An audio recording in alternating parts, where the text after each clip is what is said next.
and immediately thinks that's what's going to happen now, ignoring months of consolidating sideways action. They are reacting to the most dramatic mental snapshot, not the data set. So how does mindfulness practically combat these invisible enemies?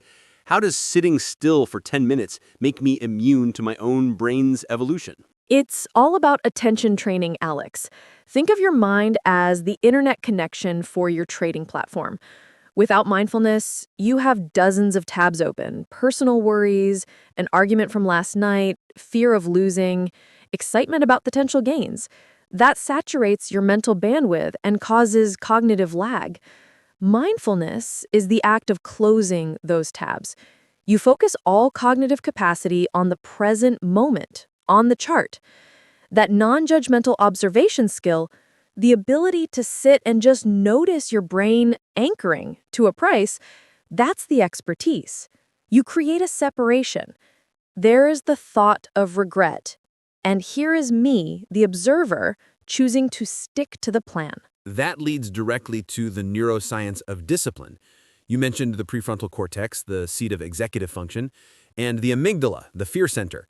How does daily meditation literally rewire this relationship? It's almost like physical training for the brain. Neuroscientific studies, which I find fascinating, have shown that regular mindfulness practice increases the density of gray matter in the hippocampus, which is related to memory, learning, and emotional regulation. Crucially, it reduces the density in the amygdala, the fear factory. So you are literally shrinking the threat detector while boosting the rational control center. When that red candle appears, the amygdala fires, but because the prefrontal cortex is stronger, it intervenes. The mind no longer screams, "Sell everything." It calmly states, "Red candle, it's within the stop-loss range. I must adhere to Rule B."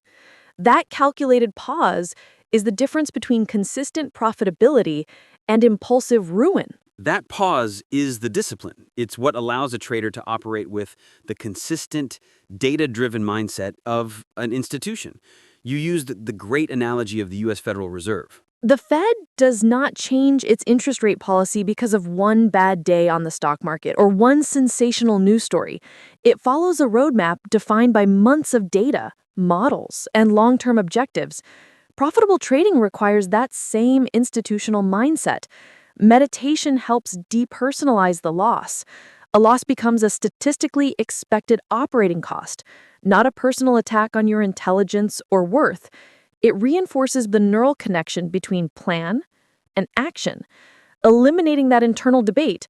What if I wait a little longer? That's where authority and trust come in, right? If I can't trust myself to follow my own roadmap, how can I ever expect to achieve consistent results? Or how can others trust me if I manage their capital? Exactly.